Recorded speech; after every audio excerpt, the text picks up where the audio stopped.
Thank you so much. We're all grown up, we are adults, but we are suckers for stories.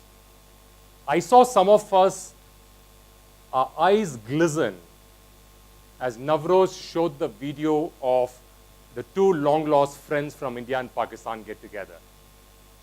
I was sitting right at the back because I wanted to get a bird's eye view of what's happening, and all of you were star-struck. That is the power of stories. Because we all love stories, I've got 7 of them for you this afternoon. Let's get cracking. Story number 1. This photo is very hazy. That's because it was taken out of a CCTV camera. This is taken out of a CCTV camera from a metro station in Washington, D.C. Watch the video.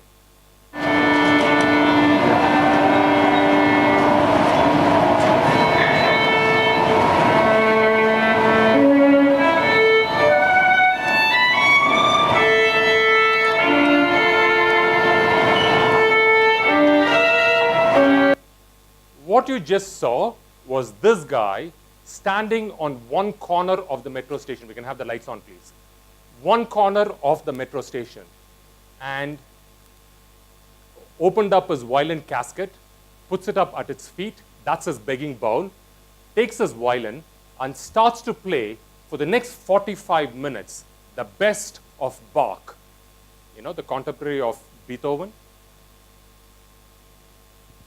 Compositions after compositions of Bach. Tirelessly, passionately, he plays it from his heart. And as people walk by in the railway station, they put on certain scents, and at the end of an hour, he collects a grand sum of $18. If he went to the Secunderabad railway station, he probably would have collected 18 rupees, just to put it in perspective. But the real question is, can you recognize the guy? Not really. Maybe this one?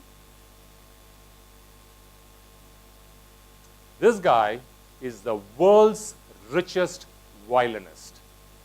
That's Joshua Bell for you. He is the Virat Kohli of classical music. He's young, he's phenomenally successful, and insanely rich. Ladies, also single. The violin that he has in his hand is 304 years old. He paid 9.5 crore Indian rupees to purchase that violin. It's the Stradivarius violin.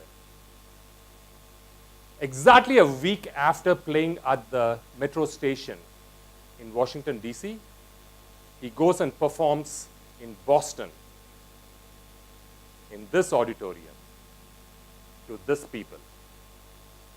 Each one of them forking out $500 per ticket. And tickets sold out 4 months in advance.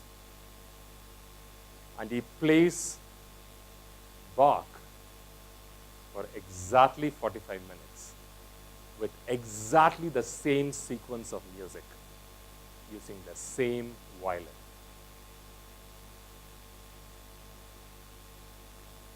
A week ago, people didn't even give a damn. They put pocket change in his begging bowl. But a week later, the guy is probably a millionaire just by this night alone. What's the difference? And this was actually an experiment done by the Washington Post newspaper. They invited Joshua Bell to do this experiment to pass on a very strong, very poignant and important lesson that all of us play under par.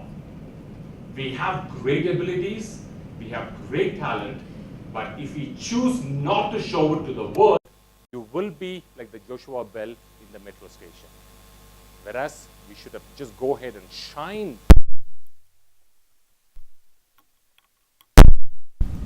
I think that is a powerful lesson, and that is where digital comes into play. That's where the power of storytelling comes into play. It's an important lesson. So that, the first lesson out of the 7 lessons I have for you, ladies and gentlemen, is the importance of building your personal brand. It is not just your presence on social media. You can start accounts in all the new fancy social networking sites you can, but what really is important is, are you adding value? Are you creating value? Are you making it useful for others? And that's why I love this conference. Going global by going digital is an absolutely brilliant way to get all digital and marketing heads out here to come together and share and learn. And what a brilliant way to build RightFOLIO's brand, by giving the best of what one can offer, and that is knowledge. Right? That's the first lesson. Story number 2. A month ago, so I run a digital consulting firm. A month ago, we closed a deal. We signed a contract with probably the most unlikeliest of clients that you can think of. We worked with Domino's Pizza, we worked with IBM, we worked with British Council, Club Mahindra, and then Prakash Silks and Saris. It's probably a brand you would have never heard of. That's because they are not in Hyderabad, nowhere in Telangana and Andhra Pradesh. They're actually in a small town called Kanchipuram in Tamil Nadu. Kanchipuram, it's known for its silk saris. Arguably one of the best amongst all varieties of silk saris out there. And it's only when, after we signed up with this client, that as we got to go in and start to really see the inside look of what a silk sari business goes, that my absolute respect for the entire weaver community really grew up.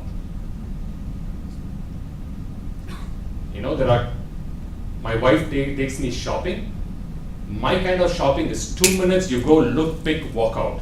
My wife wants to spend 20 hours to pick a sari.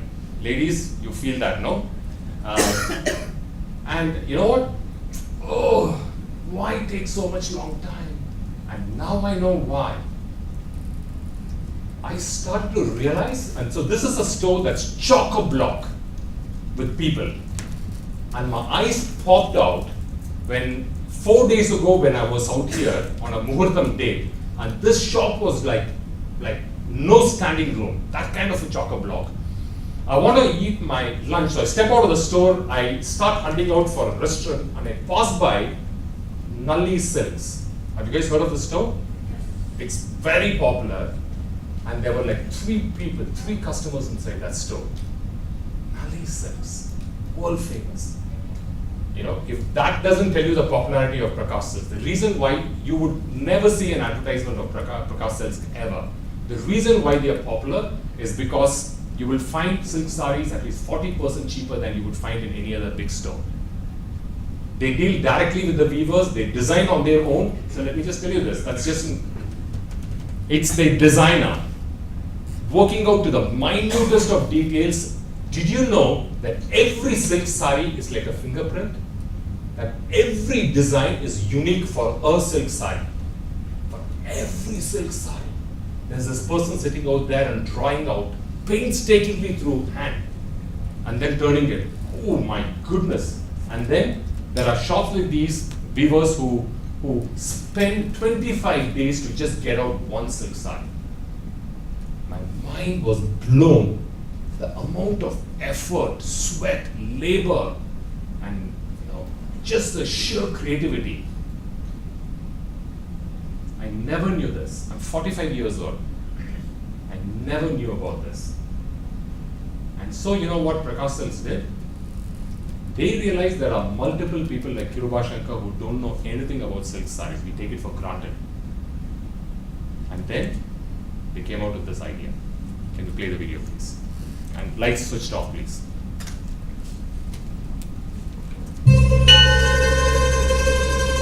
கலையின் நிலம் காஞ்சிபுரம். இங்கே துவங்கும் என் பயணம். If you can just reduce the volume alone, just the volume down, completely down. So, because this is in Tamil, I'm just going to walk you through. I'm going to walk you through the video. people don't know that so much effort goes in. So Prakash Silks actually put in their time and effort to just tell the truth of how the journey of a silk saree really comes in. And they show the weavers, they show the dyeing, they show the nitty-gritties, the minutest of details, the designing, and which I thought, thank you, we can just go back to the presentation, which is a brilliant way, and nowhere in this video you will ever see Prakash Silks, excepting at the very end of the video, you will find a small logo at the end. Because for them, more importantly than selling Prakash Silks, the brand, they have to sell Kanchipuram silks. They have to sell silk sari, the beauty of silk sari. And that's what they succeeded doing that. Phenomenal. So the key lesson for us, use stories as a way to make our products the king, not so much the brand name. I think it's a powerful lesson for us to learn. Story number 3. Who's this guy? This guy is truly the Virat Kohli of basketball. His name is Stephen Curry. He's a star player for the San Francisco Golden Gate Warriors. They have won multiple NBA championships. And so this guy got, just like how Virat Kohli endorses Puma, this guy endorses the shoe brand called Under Armour. So they named an entire shoe after this guy. And the shoe is called Curry 5. Like Air Jordan, remember? So this is like Curry 5. And so what happened, this little girl, her name is Riley Morrison. She just joined the basketball team in a school and she wanted to get basketball shoes. She's a huge fan of Stephen Curry. So she goes up online, tells her dad, hey, I want to buy. So they go up to the underarmour.com website to buy a pair of shoes for herself. And then, shockingly, she finds none. None. However, she found that there are Curry 5 shoes under the boys section, but there are no Curry 5 shoes in the girls section. What does she do? She does this. She writes a letter saying, Dear Stephen Curry, my name is Riley, just the same name as your daughter. His daughter's name is also Riley. And then she goes on to explain how she's a big fan, that she would love to wear shoes, but she's very disappointed there are no shoes under the girls section. Is it something that he can do? And then her dad takes a photo of this letter, puts it up on Twitter, and tags Emma Watson, the actress, and says that, hey, I know that you're friends with Stephen Curry, celebrities. Maybe if you can just put a word out or retweet. And then this comes up. This is a handwritten response from Stephen Curry. And he says, Dear Riley, you're absolutely right. This is a mistake, and a mistake needs to be corrected. I'll tell you what, I'm going to make sure that this gets added to the girls section, and because you pointed this one out, I'm going to send you a free pair of Curry 5. Not only that, Curry 6 is going to come out in a few months, and you're going to get the first set of shoes to your house, and I'm going to invite you for the International Women's Day to Oakland for us to celebrate together. Now, the beautiful thing here though, who endorses Stephen Curry? Under Armour, the equivalent of Nike and Puma. But the beautiful thing is, look very closely to the letter. Look very closely to the letter now. And look at the lines that have been underlined. Look at how many times Under Armour has been written in that letter. Look at how smartly into the letter he also mentions that the next shoe is going to come out, which is Curry 6. This is the power of storytelling, where, and guess what? They stuck to the word. Within the next 2 days, it got added to the girls section, and there you go. That's proof. And all media went crazy. If you went to Google and typed in Stephen Curry, or even typed in basketball shoes, all the results that you get are only praising Stephen Curry and the company Under Armour for doing phenomenally awesome stuff. The lesson out here is that Riley Morrison is a kid. She just doesn't matter at all. But they grab this opportunity to not only correct it, but to make a powerful statement. You see that? That's the power of stories right out there for you. And that's why it's important for us to keep our ears close to the ground. And it's an important lesson for all brand heads, for CEOs, and for chief marketing officers and branding heads. Always keep looking out for what our customers are talking. And is there an opportunity for us to quickly intervene and turn this to our advantage? Story number 4. Ooh, what is this going to be now? Show of hands, how many of you have eaten Maggi in the last 1 month? See, you guys never learn. That is delicious. I love Maggi. Yeah. But for 6 months, for 8 months, they were out of business.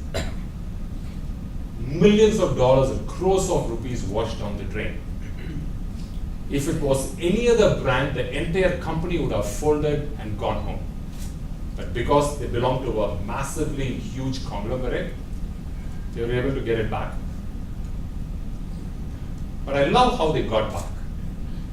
They didn't go ahead and say, hey, you know what? We don't have pesticides. We don't have chemicals. We are clean.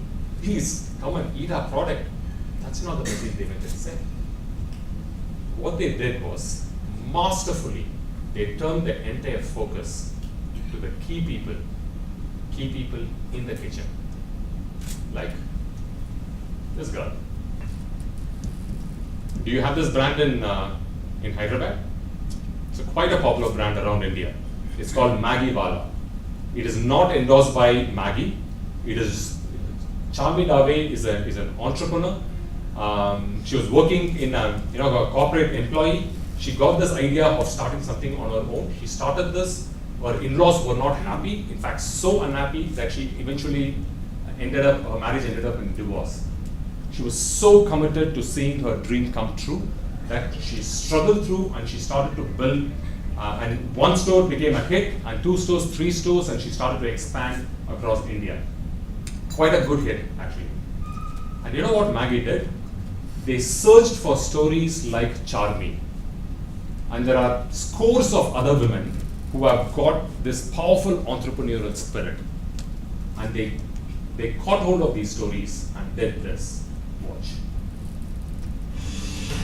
20 साल की उम्र में ही business की तरफ अपना पहला कदम उठाया। Maggi का एक छोटा सा पैकेट और ढेर सारी क्रिएटिविटी के साथ चार्मी ने कुछ इतना अच्छा पकाया कि सबके लिए इंस्पिरेशन बन गई। मैगी किचन जर्नीज शनिवार शाम 6:30 बजे ZT आज Thank you. And the beautiful thing is that they turned this into a TV show, and they started to turn the attention towards the stories of people. And if you actually should watch the full episode, it's very emotionally moving. You'll see the highs and lows and almost like a TV drama. It's beautiful, but it's real stories. And I like that how they really turned this into beautiful storytelling. That's a lesson for us.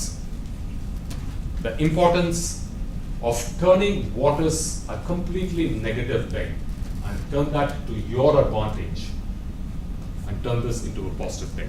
Maggi actually are doing much better than what they were before the ban. And that's a classic way of how you can bounce back. Story number 5. This is not my favorite beer, but absolutely my favorite brand. One of the best storytellers in the market.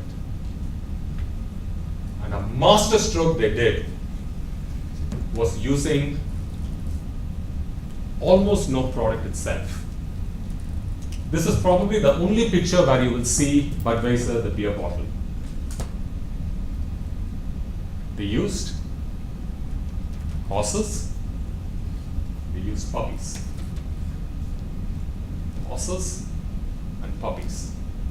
What the hell has this got to do with beer? How do you sell beer and make people drink beer using horses and puppies? Lights off while we watch this video.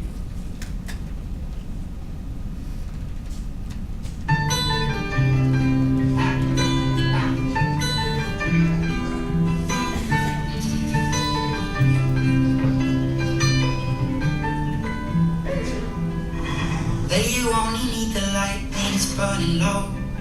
Only miss the sun when it starts to snow. Only know you love her when you let her go. Only know you've been high when you're feeling low.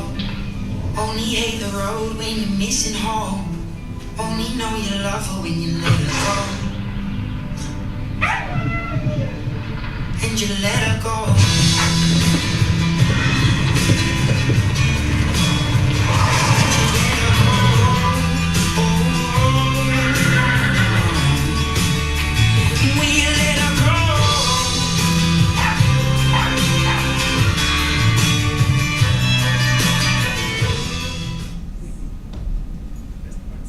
Isn't this amazing? You know, this went on to win the best advertisement in all of the United States. It's called the Super Bowl, the best of Super Bowl. The most primest of ads get played during the Super Bowl, which is the equivalent of our Cricket World Cup finals. You know, and this got rated as number one.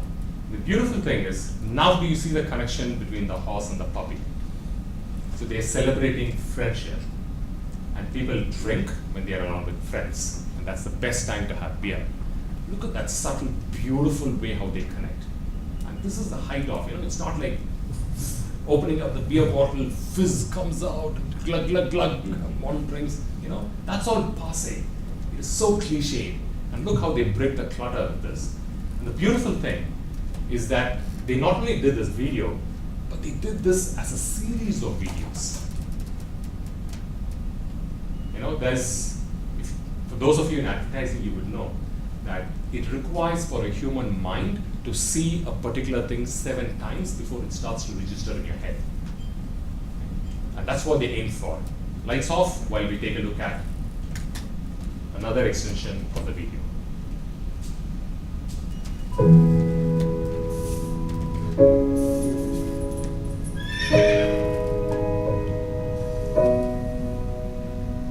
When I wake up, well, I know I'm gonna be the man who wakes up next to you. And when I go out, yeah, I know I'm gonna be the man who goes along with you.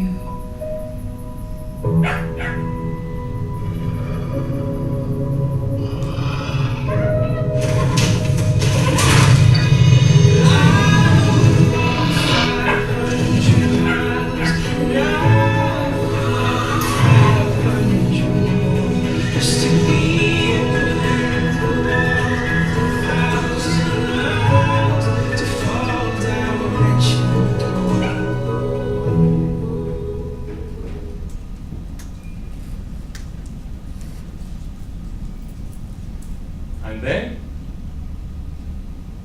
this is a screenshot of their blog, Budweiser's blog. And the beautiful thing about this, you saw those horses? You know what they're called? They are a special type of horse called like Clydesdale Geldings. That's the brand of their horse. Budweiser actually races these horse farms, and they train these horses for 2 months for this 30-second commercial. They were trained, and I don't know if you know this, horses have an attention span of only 20 minutes, which means if you continue to train over 20 minutes, they forget whatever they've learned. So the idea is that you got to understand their capacity and you got to train. And how many puppies did you see? 1? It's actually not.